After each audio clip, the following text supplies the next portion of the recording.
next segment. Here we go, our peach spice vanilla extract. Okay, so it's the exact same amount of peaches. The 3 medium peaches that are about the size of, the palm of your hand, about 8 ounces. And then this time we're picking an entire ounce of Mexican beans. Mexican beans already kind of have like a spice to them, a little bit of a cinnamon, and then kind of a cacao. So you're already kind of getting a spice with the vanilla beans, the Mexican vanilla beans. And then we're going to add 1 ounce of the Ceylon cinnamon. Not 1 stick. Ounce, sorry, 1 stick. Yes. So same thing. We are going to just slice them down the middle. So while she's doing that, I know, the Mexican beans. So the reason that we do the different beans throughout the book is we just want to make sure that when you're choosing your vanilla beans, that you're doing it deliberately, that there's this whole other flavor note that you can get based on the beans that you choose. We've selected some of our favorites, but again, our book is all about ideas and then building on the ideas. So all we're trying to show by using 3 different vanilla beans with 3 different peach extracts is that vanilla beans are a big part of the extract making process. Don't just go with the first ones you find. Think about it. Find a fun bean that you think will marry up well. So since this one had cinnamon, we do this quite a bit. Anytime we're doing something like with cinnamon, where we're getting that spice, we like using Mexican vanilla beans because of their like they have that little vanilla kick at the end. And so that's the reason we chose it. But there's a million other vanilla options out there that, can be great for you as well. Pick the ones you like the most, whatever you think will marry up well. So I'm just slicing these down the middle again. I'm cutting them with scissors this time. You can cut them with knives, scissors, seam rippers, whatever you have on hand. I know you guys have all kinds of great different ways that you do this. So I want to make them, again, small on the bottom because I need it all to be submerged in the Everclear. I am going to kind of break this up into a wow. I love when I love doing that. We can't not do it anymore. Like anything until you crack it in half. And then all of a sudden it's like, wow. It's magic. That is the Ceylon cinnamon. It's just remarkable. So there was no cinnamon smell in the kitchen at all. And now it's like this whole area smells like cinnamon after you crack those open. So fun. That into, small pieces. Cause again, it needs to be submerged in that alcohol. So, and we'll strain it out when we're done. Okay. I'm adding just a couple of comments that I think are really helpful. Yes. Nancy says vanilla sugar and canned peaches is wonderful. Yes, just to add that vanilla kick for sure. Peach extract with Cheerios, milk, and sugar. That's a new one. I wouldn't have thought of that.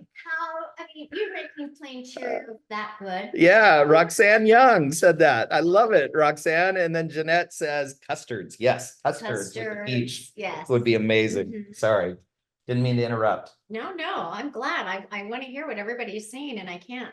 So we've measured it. We just added the 8 ounces of peaches. 3 medium, which is about 8 ounces. Yes. And then again, I'm just going to push this down. And you're using the right end of the muddler.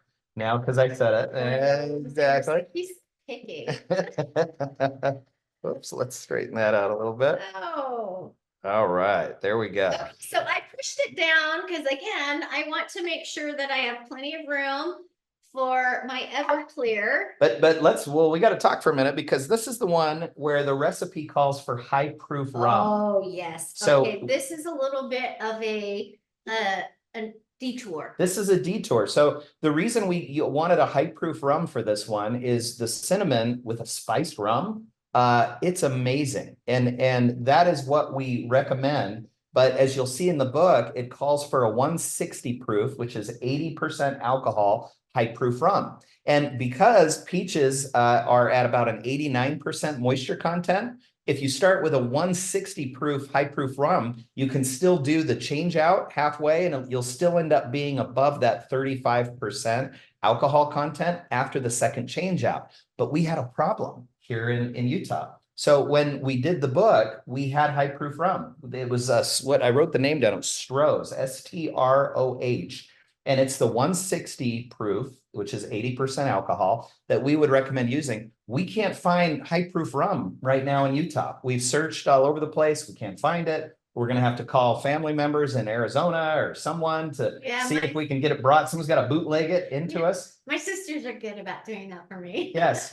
The only thing we can find, and we brought it here just so you could see, is we have a plantation rum, and it's also overproof, but it's a 69%, which is only 69% alcohol, which is 138 proof, which wouldn't be enough to do the second change out. If you wanted to use this, you could do 1 round of peaches, but you're not going to be able to do the 2 like we would normally recommend. So you're not going to have as much of a peach taste when you're done. So we had this discussion, like, do we go ahead and move forward with the 138 proof and not do a change out? Or should we use an Everclear and be able to still change it out the way we want to do? This is sort of the dance you have to do when you can't get, some of these a little more rare ingredient, right? Well, and I know there are a lot of states that just don't have the overproof. I have friends in California and they can't get Everclear at 190 proof. And so, if that's you and your state doesn't allow that, and you don't have a sister bootlegging up to your house every so often,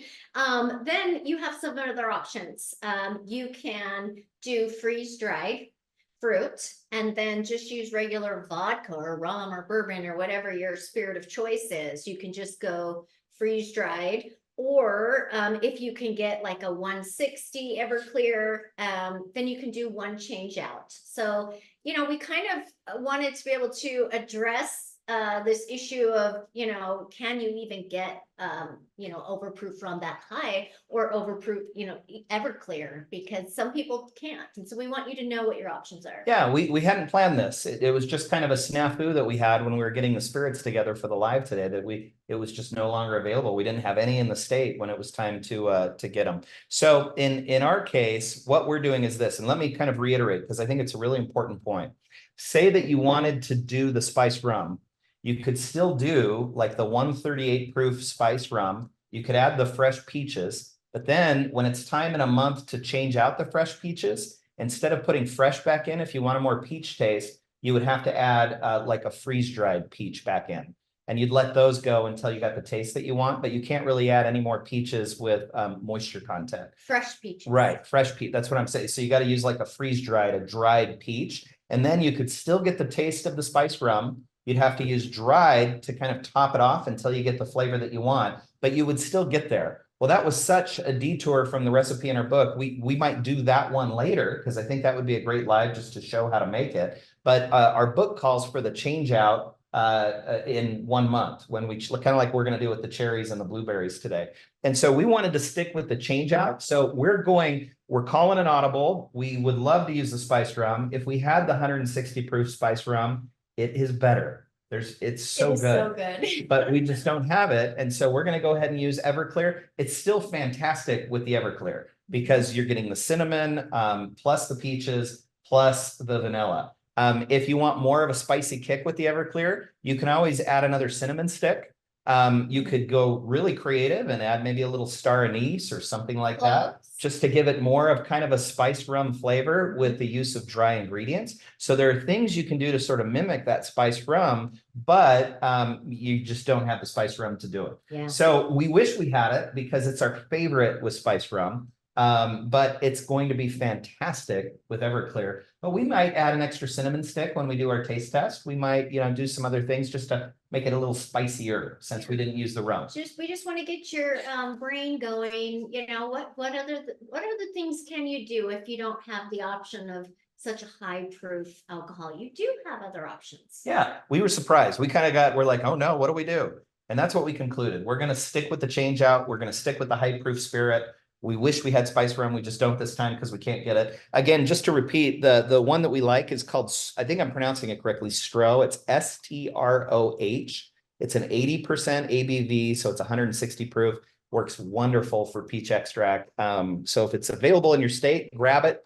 Or if you can buy it online and ship to your state, which I think there's like 13, 14 states that allow for shipping, grab it because it's really, really good. Or if you have a sister who can get it, try that too, or a friend. Or use a 135 or a 138 proof spiced rum and just add dried peaches to get the flavor you want at the end. There's lots of ways to arrive at the same point. Yep. There you go. Okay. Little troubleshooting segment there. Here we go. So we've got our second peach. Just kind of like to shake that up. Oh, put it under the camera. Let's see what it looks like. Maybe you already did. But it's beautiful. Pretty. It's under, You can everything's, see all of the cinnamon and the vanilla and then the peaches on top. there you go. You know what I like to do? If you want, you can put like this fermentation weight on the top.